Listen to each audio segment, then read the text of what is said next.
You know all sorts of soccer people all around the world. How much, and you start this search, do you rely on the contacts that you have? It's always a combination. I think there's value in having a network of people that one knows, even some people that one has worked with, but one has to look beyond that. So we will be looking just as we did with head coaches. It wasn't someone that I had known myself, and we will do that. We will look at my network, but we will also look beyond.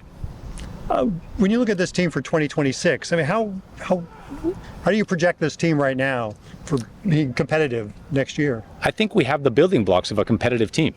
Like in every window, we need to look for places where we can improve that. We need to look at those big impact things like DPs and under 22s, which are the ones that will make a big difference. We also need to make sure that we've got a squad of players that can be on the field and be available to play. So low injury players is really important. And if we make a few good, impactful signings, we will have a better squad. How are the negotiations going with Bürki? Negotiations are going great. He knows how important he is to the team. We value what he brings on the pitch and off the pitch. He knows that. We have started having those discussions with him and his agent, Lutz for sure, but also myself. And we are confident that we will get those to a good place. So you don't think someone else? someone else? Can you walk us through Can I just to go off that? I'm thinking back to when Lutz kind of talked to us all about how he vets players. He gets to know everything about them, including interviewing their dog. Are you concerned how do you mitigate those relationships that he establishes with players that especially are up for contract and then he's going to be gone? Does that factor in? Do you have to work around that? I mean, in general, it doesn't factor. Of course, personal relationships exist with Lutz and other players, but they also exist with other colleagues, with coaches, with members of the coaching staff. So I think those relationships are important, but they are also already established beyond Lutz. Can you walk us through the timeline of this, why this had to be done right now? I mean, there's never an easy moment to do these decisions, but I think this is a good time to do it based on the fact that the winter transfer window had closed. We have some months to start getting ready for 2026, and we have several important decisions we want to take. We want to try to do those in the right sequence. So while never a perfect time, this is as good of a time to make these decisions as we can. Just how much is there to get done in a short amount of time? I mean, I would say there's nothing immediate that needs to get done in terms of like the next 3, 4, 5 weeks. There are things that are important for the end of the season, especially player options and some key renewals, as we've spoken about.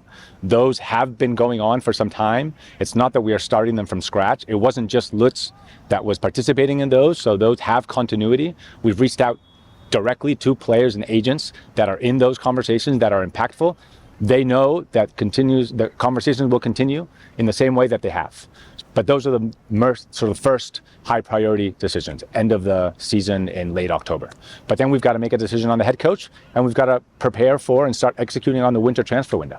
Those are the 3 steps that we need to get ready. Diego, on the timing aspect of it, one follow-up question. You mentioned having a good runway for the contract negotiations for next season. One of the more recent moves Lutz made, and you made as well, the dismissal of Olaf Melberg. What necessitated this move now as opposed to when Olaf was dismissed? And does it have anything to do with you being unhappy with this current transfer window? I mean, I think the decisions were taken at the time when we as an organization were ready to make those decisions. At the time of letting Melberg go, we were not in active conversations around Lutz.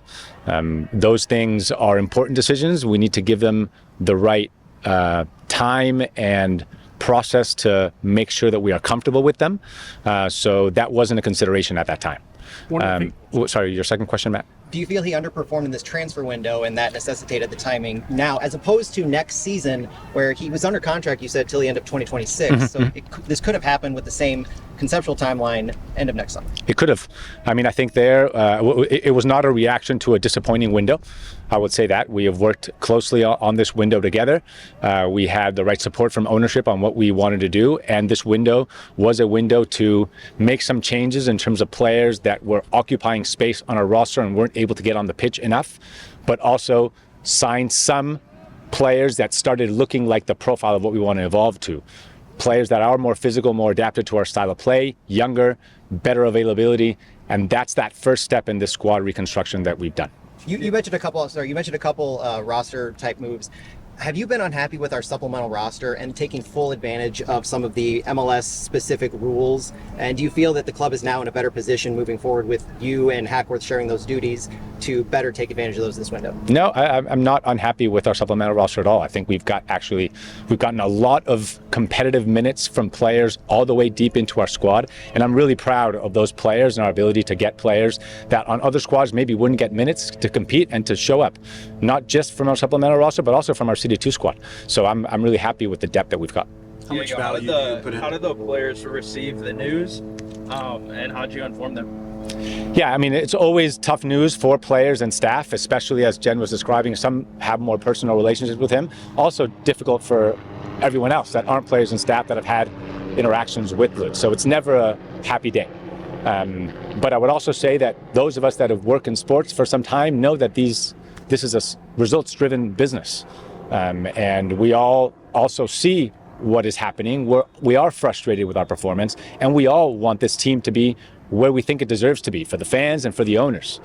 So I don't think it was a huge surprise, the decision itself, but always a surprise the day it happens. You're never expecting to come into the office and for those things to happen. And then what else? What did you learn from Lutz Pfannenstiel when he was here? I think the amount of passion for the club and the community that he has shown. I have huge respect for a lot of things Lutz has given to this club. You know, he has really put on the shirt, as you would say, from day one. And he's been a great ambassador for talking about all the great things that this city has, but also that this club has the potential to deliver. So I hope we can all get a little bit of that Lutz effect into us and continue taking this club where owners want it to go. How much value do you put in MLS experience when you're looking for a new sporting director or a new coach? I mean, MLS experience overall is really important. But I especially think it's important as a combination of skill sets. I don't think we should have a entirely MLS-centric backbone in our sporting leadership. I think we need the right combination of MLS experience, but also global soccer network and global soccer experiences. So that's what we'll try to find, some combination of that between, sporting director, head coach, a couple of key roles like technical director, strategic operational roles on the sporting side. We need to find that right combination. Diego, the identity of this club's obviously been established with help from Lutz, but there's a lot of voices in the room. Is this an opportunity to maybe not change directions, but to reflect on kind of where the club is and see if there is a new direction that needs to be taken? I think reflecting is a great thing to do in moments like this. Yes, we should reflect on those things. I also think that the reflection in terms of, are we in a position where we are abandoning our style of play? I know we will not reflect at that level. We believe in the importance of having a style of play. We believe in the style of play and how it connects to the ethos of St. Louis, of being a hardworking, gritty, aggressive team. We want to maintain that intensity. Then it's around, are there things that have worked or not worked, and do we want to make some adaptations to it? That is for sure on the table, but we will not make radical steps backwards from our style play. Time for two more, you guys. What would your message directly to the fan base be right now? They see the play in the standings, they see the coach get fired, they see a sporting director get fired. What would you tell them directly about the future? The first thing I would say is that, we empathize with the frustration. We see that we need to be better. We see the first year was incredibly special, and years 2 and year 3 have been disappointing, to be far away from playoff qualification. So we feel their pain, and we are in positions of trying to bring about change. That implies being prepared to make tough decisions on head coaches like we have, on sporting directors like we have now, but also in terms of having the ambition to win and putting investment behind that. I would feel comforted on the long-term potential of this project for certain. We have amazing owners, we have amazing infrastructure in downtown St. Louis. We have an incredible market and support from our fans, and we will find success.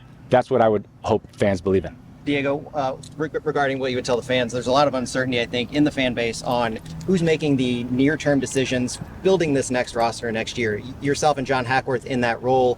You had referenced John Hackworth taking a technical look. Could you elaborate on the specific responsibilities and roles that you will have as well as Hackworth in putting together next year's roster? Yeah, I think the simplest way to describe it, Matt, is on all these sporting decisions, I'm I always try to be really careful about never crossing the line into technical. And that's why I use that word a lot. For me, it's really clear that in sporting, in soccer organizations at least, I don't want to venture into other sports and suggest I know how those businesses are run, but I do know that there's a tendency in some clubs where non-technical people feel that they know enough to make technical decisions. And I think over the long term, that drives underperformance of those teams. That's what I've been taught and what I've seen to be successful, and that's the line I always draw. The simple way to explain that line would be just based on a person's background and experience. So if someone has an experience close to the field as a coach, as a player, as a scout, that is a technical person. I do not come from that background. That does not mean I can't ask questions and understand how a strategy needs to be built, how a roster has balance, what stats look like. I can for sure ask questions and challenge on those areas. But what I will never do is ask to watch a player and give an opinion if I think he is a good or bad player, or if a coach coaches a session well or not. I will be strict around not crossing that border and letting the experts be the ones to have those decisions. Tony, you want to finish this off? Has the search started? Did you already, as yesterday? Day one was yesterday. Okay. Day one was yesterday. So you make calls, receive calls, or I mean, what? I would say we receive a lot of emails, WhatsApp messages, and calls, LinkedIn notes. A lot of people reach out very quickly, but obviously this is like when you're looking for a player. Reactive suggestions of players are rarely the ones that one follows. One is more proactive about identifying the profile of what you're looking for, going out and finding them. They're usually employed, the better ones, and then you have to go out and try to convince those people to come.